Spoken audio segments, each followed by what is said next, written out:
Welcome back to another show of It Matters. Now, it matters to us because it has been weeks since Russia invaded Ukraine. There have been multiple rounds of ceasefire talks, but still, both nations have failed to find a common ground. The two neighbors share a common history and follow even the same church. But why are they still at odds with each other? Well, Russians and Ukrainians share common ancestry of the Slavs. The English word slave was derived from the word Slav, which is a reference to the Slavic people and their perilous position for well into the second millennium. The Slavs were frequently oppressed by the Byzantines, Ottomans, Norse, Vikings, Mongols, and other aggressors in and around Europe. Coming to the 21st century, the Slavic countries are divided into two parts. The Eastern Slavic countries, which include Russia, Ukraine, and Belarus, and the Western Slavic countries that include Poland, the Czech Republic, and Slovakia. Russia is the largest Slavic country with 142 million population, followed by Ukraine with a 41 million population. Russia and Ukraine both follow the Orthodox Church, unlike their Western Slavic brothers, who were majorly Catholic Christians. So to understand the issue much better, let us go back to the year 1917, when the Russian Revolution happened and Ukraine got its independence. Before that, Ukraine was part of the Russian Empire. Though it was not long when Lenin's Red Army invaded Ukraine in 1921 and in 1922 established the Union of Soviet Socialist Republic, a union of 15 countries, where one of the countries was the Ukrainian Soviet Socialist Republic. So Ukraine remained a part of the USSR until its disintegration in 1991, after which it became a separate nation. Ukraine even gave its nuclear arsenal to Russia in lieu of Russia recognizing the sovereignty of Ukraine. After the dissolution of USSR, Ukrainian sentiments were also divided. Some wanted Ukraine to be part of Russia, whereas some supported Ukraine to be a sovereign nation. Russian President Vladimir Putin was one such person who was against the dissolution of the USSR. Speaking about the Ukrainian point of view, the Donbas region of eastern Ukraine, which includes Luhansk and Donetsk, as pro-Russian sentiments, and also Russia unofficially supports various separatist groups operating in those regions. Russia alleges that Ukraine is not addressing the legitimate aspirations of these Russian-speaking people in the Donbas region, who want greater integration with the Russian Republic. Recently, after the Ukraine invasion, Putin has recognized Luhansk and Donetsk regions as independent states. Let's go back to 2014, when Russia invaded and captured Crimea, an autonomous territory in South Ukraine. Putin insisted that Russia annex Crimea to protect ethnic Russians from far-right extremists, whom Russia claimed overthrew President Yanukovych. But international relations experts believe that the reason for the Crimea invasion was in 2013, Ukraine was ready to join the European Union, which Russia did not want. Russia put a lot of pressure on Ukraine to stop it from joining the European Union and even offered rewards like a loan of $15 billion, cheap gas too, and if Ukraine backs off from joining the EU. Finally, Ukrainian President Viktor Yanukovych succumbed to Putin's pressure and refused to sign the agreement with the European Union. This led to violent protests in the country, which was popularly known as the Maidan Revolution, or the Revolution of Dignity. The revolution later led to the impeachment of President Yanukovych in February 2014, and fresh elections were held where Poroshenko became the new president of Ukraine. And in June 2014, he signed the association agreement with the European Union. Seeing this, the Russian government felt threatened, and they invaded Crimea. The Russian military captured Crimea and conducted a referendum in March 2014. The referendum showed Russian support, but it was not recognized by any international agency. Russia has been in Crimea since, and then has created a high security fence between Ukraine and Crimea.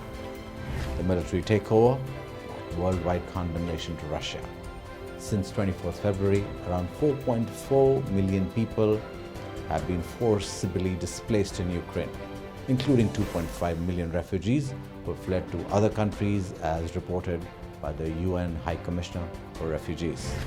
And an estimated 1.9 million people have been internally displaced, according to the Ukrainian Protection Cluster. On the midnight of 13th March, waves of Russian missiles pounded on the Yavoriv military training base, killing 35 people. This base is less than 25 kilometers, closest to the border point of Poland, which is an active NATO member. NATO has conducted several drills from this base.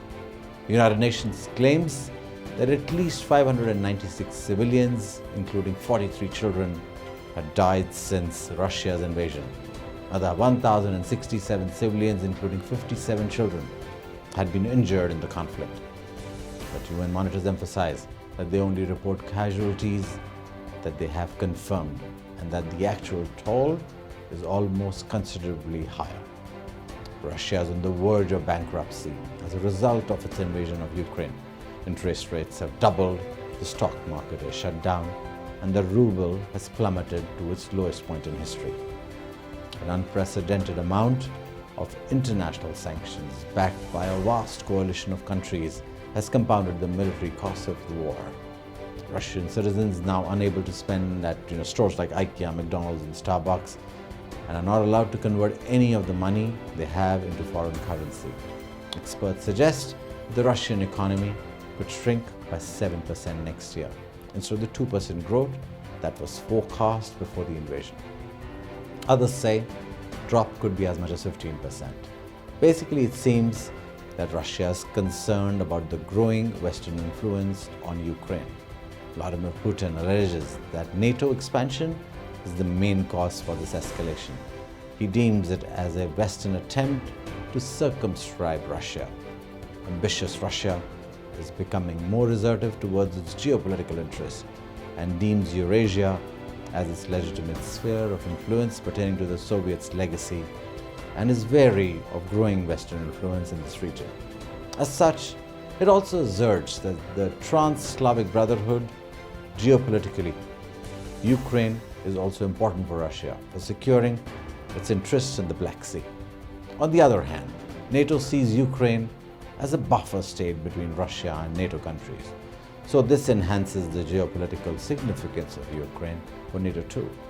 Although Ukraine had pro-Russian influences previously, it is viable for Ukraine to have a strengthened relationship with the Western powers and NATO. Ukraine sees itself as an independent country that has got sovereign rights to decide its foreign policies. Looking at the way US withdrew its forces from Afghanistan, it is clearly evident that the foreign policy of the US is on a defensive mode. And Vladimir Putin knows very well that when the US is on a defensive approach, then NATO will also be on a defensive approach. Countries like India and China cannot do much apart from appealing for ceasefire. The US-China rift assures Russia of diplomatic support from China, and due to the close military ties between India and Russia, India is following a relatively dispassionate attitude towards this conflict. Major NATO powers like France and Germany also prefer cordial relationships with Russia and have been in regular touch with the Russian president. Vladimir Putin, since the invasion began, has had multiple contacts with them. We also cannot forget that Europe has a dependency on Russia for its gas and fuel supplies. In retaliation to the Russian invasion, Germany halted Nord Stream 2, which is a natural gas pipeline project for the time being. The price of fuel have also skyrocketed and are hurting the European economy. So for the Kremlin, it is a strategic time for Russia to enhance its sphere of influence and secure its interests.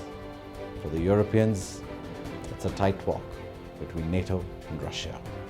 And as the rest of the world watches this, we know it, that it's time to call for a ceasefire, end the violence, and sit down on a table and decide, are we going to be a civilization of war, or are we going to be a civilization of peace?